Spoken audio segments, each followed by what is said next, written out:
법은 최대 다수의 최대의 행복을 목적으로 해야 한다. 최대 다수의 최대 행복을 주장했었던 공리주의 철학의 창시자 제레미 벤담.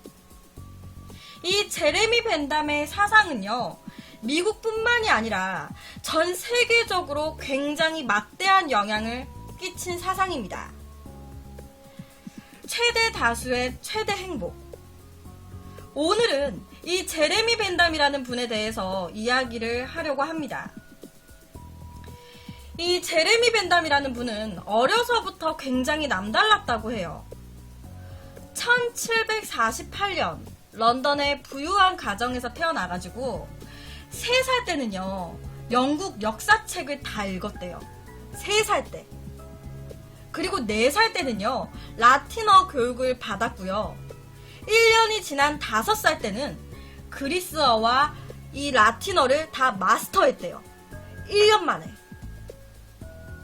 그리고 12살 때는요, 이미 옥스퍼드 대학 입학 허가를 받게 됐다고 해요. 12살 때 대학에 들어간 거예요.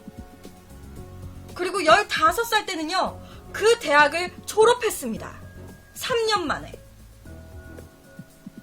대박이죠. 제가 15살 때만 해도 맨날 학교 끝나면 오늘 뭐하고 놀지, 이런 생각으로만 가득 차 있었던 것 같은데, 이 남자는 대학교를 졸업한 거죠. 이 제레미 벤담은요, 그냥 겉으로 봤을 때는 다른 사람들과 별다를 게 없어 보였는데 사실은 엄청 약골이었대요. 계단을 쉽게 못 내려올 정도로, 특히 이 다리 부분의 근육이 발달하지 못해가지고 하체 부분은 진짜 완전히 허약 부실이었다고 합니다. 성격도 약간 내성적이었고 대인 기피증에 자신감도 없었고, 더군다나 여자들한테는 말 한마디도 못 걸었대요. 그러다 보니까 날이 갈수록 이 대인 기피증은 점점 더 심해지게 되면서 결론적으로 이분은 평생 독신으로 사셨습니다. 이 제레미 벤담의 유일한 친구, 바로 가전제품과 동물들이었어요. 그냥 도구들이나 동물, 가전제품 이런 것들한테 이름을 하나하나 붙여가지고 예를 들면 냄비를 톰이라고 이렇게 짓는 거예요. 톰. 우리말로 하면은 민수. 이제 냄비 보고 민수야 오늘 잘 있었어? 그리고 컵을 보고 영희야 나 오늘 진짜 짜증났어. 사람 대신에 물건이나 동물을 친구로 삼았었대요. 그래서 이 제레미 벤담의 집에는요, 강아지처럼 훈련된 돼지와 고양이도 있었다고 합니다. 그러니까 유일한 대화 상대들인 거예요. 좀 전체적으로 봤을 때 독특한 사람이었던 것 같다라는 생각이 듭니다. 그런데 이후에요, 한 번 더 되게 독특한 생각으로 사람들을 놀라게 합니다. 어느 날 이 제레미 벤담이요, 고양이를 데리고 산책을 나간 거예요. 그런데 이 고양이가 밖에서 배변을 해결하던 중에 옆에 있던 사람한테 이 고양이의 오물이 튀어버린 거예요. 그러니까 옆에 있던 남자가 아이씨 이거 뭐야 이러면서 제레미 벤담의 고양이를 발로 친 거예요. 그리고 이를 지켜보던 제레미 벤담은요, 당연히 아무리 고양이라고 해도 애가 당신한테 발로 차일 권리는 없잖아. 왜 이 가엾은 애를 발로 차고 난리야? 라고 속으로 그냥 흥분을 하게 됩니다. 그냥 속으로. 내성적이었기 때문에 말은 못했어요. 속으로. 그리고 그날 밤 이 사건과 더불어서 그동안 자신이 겪어왔었던 대인기피증, 그리고 자신이 약골로 살아온 세월, 이런 것들을 계속적으로 생각을 하다가 약자도 보호받을 권리가 있다는 사상을 생각을 해내게 돼요. 그리고 그렇게 나온 것이 바로 법은 가장 많은 사람들에게 가장 많은 행복을 주는 것을 목표로 해야 한다는 최대 다수의 최대 행복론이 나온 거라고 합니다. 이렇게 탄생한 사상이래요. 이 제레미 벤담이 한 대학교의 교수로 있을 때 한 학생이 이런 질문을 했다고 합니다. 교수님, 사람이 죽으면 어떻게 해야 될까요? 이 물음에 제레미 벤담은요, 뭘 어떻게 미라처럼 만들어가지고 길거리에 띄엄띄엄 세워놔야지, 가로등처럼. 그러니까 제자는 이 말을 듣고 놀래잖아요. 그래서 아니 선생님, 미라를 그렇게 세워놓으면은 길 가던 사람들이 놀래잖아요. 그러니까 이 제레미 벤담이 또 왜 놀래? 아무 표정 없는 가로수보다 낫지. 거리에 세워둔 인간들을 쳐다보면서 걸어가는 이 모습 얼마나 인간적이야. 아니 아무 표정 없는 가로등보다는 훨씬 낫겠다. 인간이 죽고 그 시신을 관이나 묘지에 묻는 게 그거 자체가 다 돈 낭비야. 뭐하러 그렇게 길거리에다 세워두면 되지? 라고 대답을 했다고 합니다. 뭐하러 그렇게 돈 아깝게? 그래서 실제로 제레미 벤담은요, 영국 정부에다가 가로수 대신에 인간의 미라를 세워달라고 계속 항의도 했었대요. 실제로. 근데 당연히 이게 받아들여질 리가 없죠. 뭐 정부에서도 이게 뭔 소린가 했겠지. 그러다가 1832년도에 이 제레미 벤담이 아프게 되면서 거의 이제 임종을 거의 앞두고 있었어요. 근데 그때 유언을 하나 남기게 됩니다. 내가 죽으면 전 재산을 런던에 있는 한 대학에 기증을 하겠다. 다 주겠다. 라고 말이죠. 그러면서 하나의 조건도 함께 걸었습니다. 내가 죽은 뒤에 나의 몸을 미라로 만들어서 나의 모든 재산을 기증한 이 대학 이사회의 모든 회의에 내 시신이 반드시 참석을 하게 해주세요. 라고 조건을 건 거예요.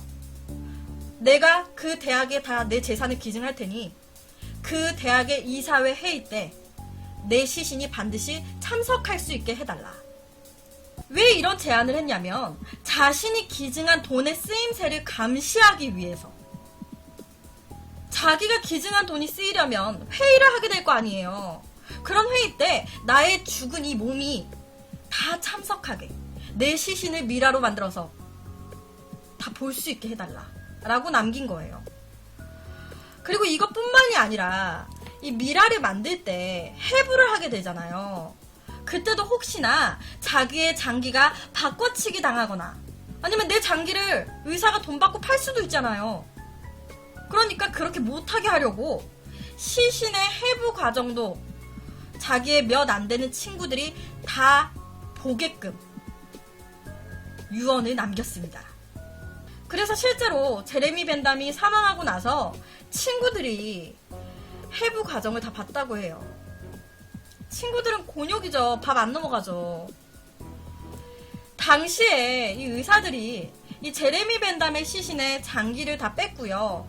지푸라기 같은 그런 집으로 몸 안을 가득 채워가지고 형체를 유지시켰대요. 그리고 여기 보시는 것처럼 겉에 양복을 입혀가지고 직사각형의 상자 안에다가 앉혀놓았습니다. 그런데 문제는 이게 이제 시신이잖아요. 시신이다 보니까 특히 이 얼굴 부분이 부패가 진행이 되면서 살도 빠지고 이제 막 말라가는 거예요. 그러면서 좀 이상하게 변해가기 시작했습니다.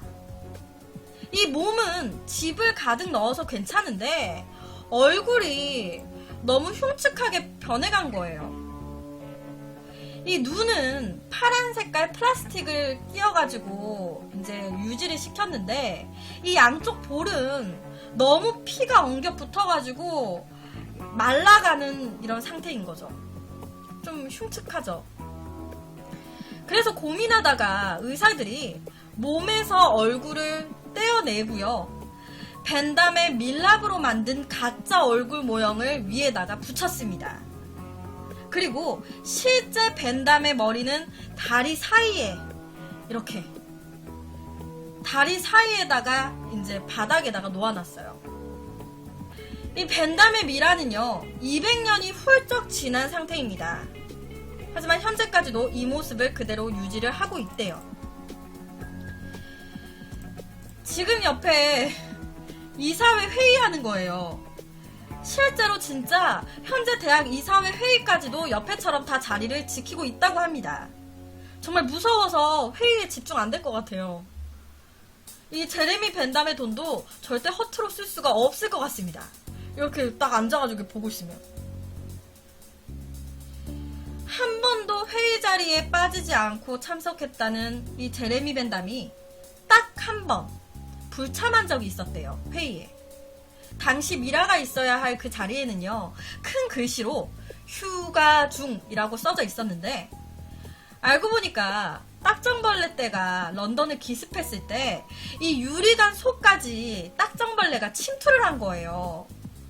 그래가지고 이 제레미 벤담의 이 머리 부분이 손상이 된 적이 있었다고 합니다. 그래서 이를 수리하기 위해서 이제 휴가 중이라고 붙이고 이 시신 머리와 그리고 몸 이거를 이제 다른 곳으로 옮긴 적이 있었대요. 하지만 그때 한 번뿐 그 후 현재까지 한 번도 자리를 뜨지 않고 이 대학 안에서 지키고 있다고 합니다. 살아서 지독한 대인기피증에 시달렸던 사상가 제레미 벤담.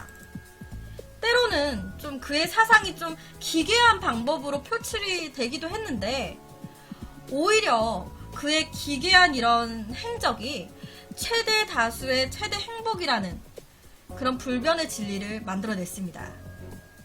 그리고 현재까지도 이 사상은 세계인들한테 엄청난 영향을 끼치고 있어요.